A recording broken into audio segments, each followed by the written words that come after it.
akhirnya terbiasa tuh habit itu kita lakukan yang orang mungkin tidak lakukan, kita lakukan. Kita jadi pekerja keras, kita jadi sering berinvestasi dan selalu melihat ke depan bahwa suatu saat ketika saya lagi terkulai, ada dana yang bisa membackup saya.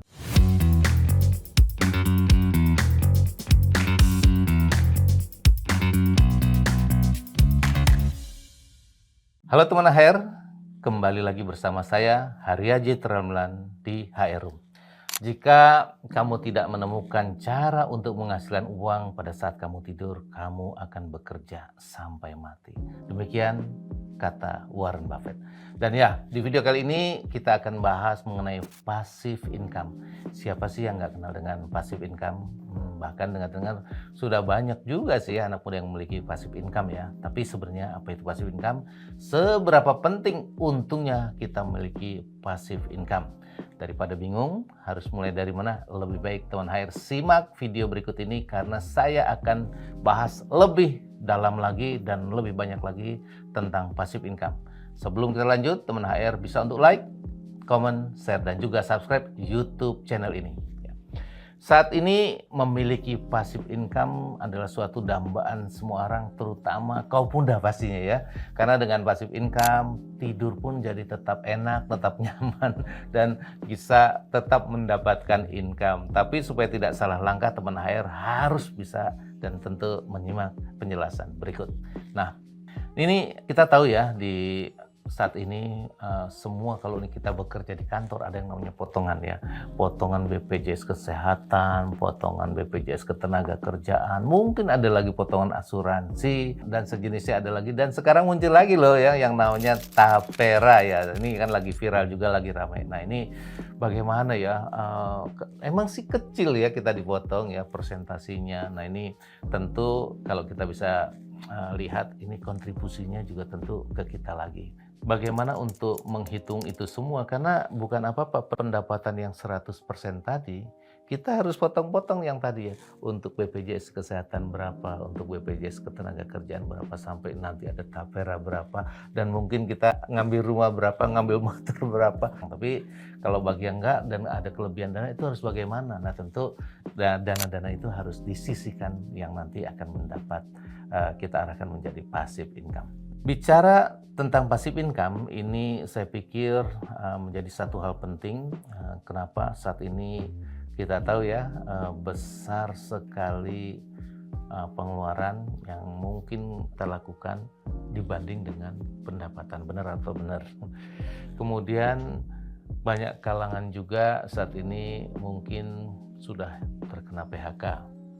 Atau banyak perusahaan juga sudah mengurangi jumlah karyawannya. Apakah itu bicara digitalisasi, apakah pengurangan dalam bentuk lain, tapi itu nyata. Sehingga bicara passive income ini menjadi satu kebutuhan. Jadi kalau bicara passive income itu bagaimana kita memiliki aset, ya, tentu aset yang produktif, yang secara berkala ini bisa memperoleh income. Itu harapan kita semua pasti ya.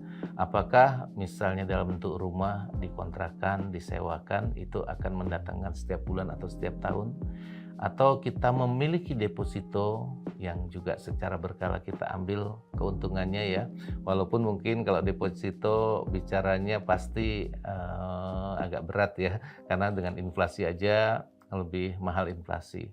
Atau di reksadana atau di obligasi ya, atau mungkin juga di saham. Nah ini itu kita tempatkan yang secara berkala akan memperoleh income yang masuk ke rekening kita. Enak nggak kira-kira seperti itu? Nah tentu kita nggak mudah ini semua. Tentu kita harus punya strategi dan harus kita mitigasi. Kita siapkan. Kenapa? Kalau ini tidak disiapkan, aduh sedih saya ya, dan tidak ada sesuatu yang instan, benar ya. Jadi kita harus ciptakan dan juga tentu ini harus kita kawal ya. Kalau udah kita ciptakan, kita diamkan, tidak kita masukkan, misalnya membutuhkan dana yang harus kita spend setiap bulan untuk ini, ya nggak jadi apa-apa. Jadi itu yang pasti. Pertama tadi strateginya ya. Apakah kita membelinya lewat per bulan ya, dollar everything cost yang secara cicilan, atau kita langsung ambil, kita bayar jeder yang nanti kita tiap bulan tinggal terima hasilnya. Misalnya kita, wah ada kontrakan bagus nih, kita ambil yang akhirnya bisa memperoleh income, atau dalam bentuk lain. Itu strategi, jangan sampai kita malah tidak memilikinya ya. Dan saya yakin masih banyak orang yang masih belum memikirkan hidup ke depan itu akan seperti apa. Tapi yang penting nikmati sekarang, itu salah. Jangan kalau bisa ya. Jadi kebayang ya kalau kita lihat masih ada yang memanfaatkan uang yang diperoleh ini seolah-olah harus habis bulan ini. Aduh, sedih banget ya. Atau jangankan bulan ini, baru 2 minggu udah habis ya, menunggu bantuan dari keluarga ya, dari ayah ibunya. Nah, aduh, kalau bisa tetap harus pertahankan itu semua. Dan ini akan menjadi habit yang bagus ya. Kalau kita lakukan, saya juga merasa ini terjadi pada diri saya, akhirnya terbiasa tuh habit itu kita lakukan, yang orang mungkin tidak lakukan, kita lakukan. Kita jadi pekerja keras, kita jadi sering berinvestasi, dan selalu melihat ke depan bahwa suatu saat ketika saya lagi terkulai, ada dana yang bisa membackup saya. Nah itu ya. Tentu tadi ya, saya pikir bukan hanya saham, obligasi, reksadana, juga properti ya. Properti itu bagus, atau bisnis seperti bisnis yang sifatnya royalti, atau mungkin ada juga nih peer to peer ya, mungkin peer to peer lending. Jadi masuk kepada satu sistem di mana ada ditawarkan, nih saya punya kegiatan ini nih ya, mungkin ada yang mau berinvestasi dengan rate sekian, tenornya sekian. Nah itu kita bisa masuk, tapi ingat sekali lagi ya, tentu semuanya ada risikonya ya.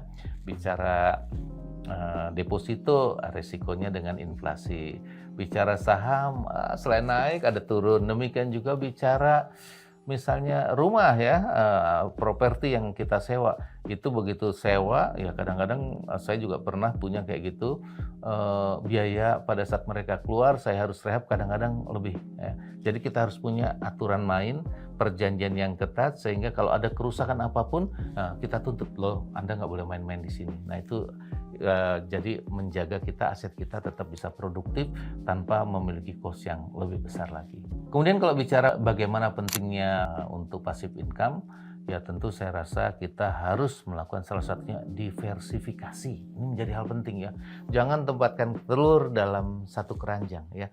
Jangan tempatkan investasi dalam satu keranjang investasi, tapi pecah-pecah. Tentu ada yang namanya di saham, ada yang namanya di obligasi, di properti. Nah untuk menjaga apa? Ketika semuanya mengalami penurunan, itu tidak terjadi pada kita. Itu penting ya, jadi diversifikasi. Demikian juga di saham ya, kalau saham jangan semuanya di satu saham ya, kalau bisa di beberapa saham. Tapi ada juga aliran yang menyatakan bahwa boleh juga nih saham di satu tempat aja. Kalau kita yakin kenapa enggak? Boleh aja ya, tapi balik lagi ya, potensi risikonya juga besar ketika ada sesuatu. Yang kedua, saya rasa juga perlu adanya riset ya. Sama ketika kita membeli sesuatu di toko online gitu ya. Ketika kita beli online, kita lihat nih produknya benar nggak, harganya benar ori atau enggak ya. Kemudian itu yang memberikan komentar, tanggapan ada berapa banyak, dan penjualnya bintang 5 nggak, plus-plus nggak nih ya. Kalau itu penjualnya kita nggak yakin, kita minggir. Ya sama ya. Artinya ketika kita berinvestasi seperti itu juga ya, untuk mengandalkan yang namanya passive income, kita riset juga nih daerah ini bagus atau tidak ya. Jadi saya juga punya melihat bahwa ada satu daerah ya yang ketika pertumbuhan propertinya begitu cepat, ada juga satu daerah yang pertumbuhannya begitu lambat. Nah kalau kita tidak riset, kebayang nggak? Ada yang setahunnya tumbuh 20-30%, tapi ada juga aset yang 1, 2, 3, 4 tahun tumbuhnya hanya 5%, kan sayang. Nah, jadi kita harus lihat di sana. Kemudian yang lebih penting juga konsultasikan dengan ahlinya ya. Jadi yang ahli mereka di bidang apa ya kita berikan kepada dia. Karena apa? Belum tentu kita ahlinya. Jadi kalau kita tahu di sana ada ahlinya, ya udah kita berikan. Tentu ahlinya akan mengukur, menghitung segala macam potensi returnnya, dan sementara kita tinggal melihat, yakin ya, dan atas skillnya yang kompetensi dimiliki sama dia ya tentu bisa saja jauh lebih baik dibanding kita yang melakukan. Jadi itu adalah juga langkah yang penting. Kemudian bicara kasus ya, nah kasus dalam passive income. Kalau saya sih nggak bicara kasus ya. Di dalam passive income tentu ada yang positif, ada yang negatif ya. Positifnya kalau income kita naik, tapi ketika kita beli aset yang salah, tempatnya misalnya tanah yang kita beli ada ternyata aduh kita beli tanahnya sengketa, atau kita membeli propertinya ternyata tidak serah terima ya.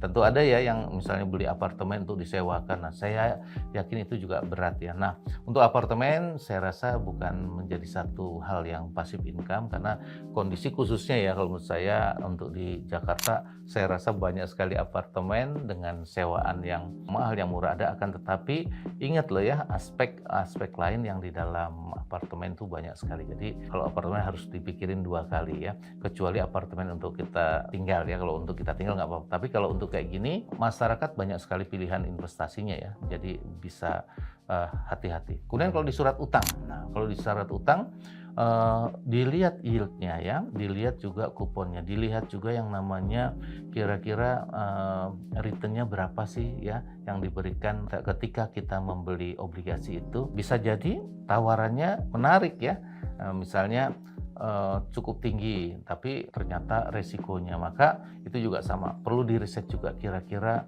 kalau kita beli surat utang itu ratingnya berapa ya, yang nerbitin siapa ya, kira-kira ada jaminannya apa tidak ya, sebab penerbitan surat utang pun itu ada yang menjamin, ada yang tidak.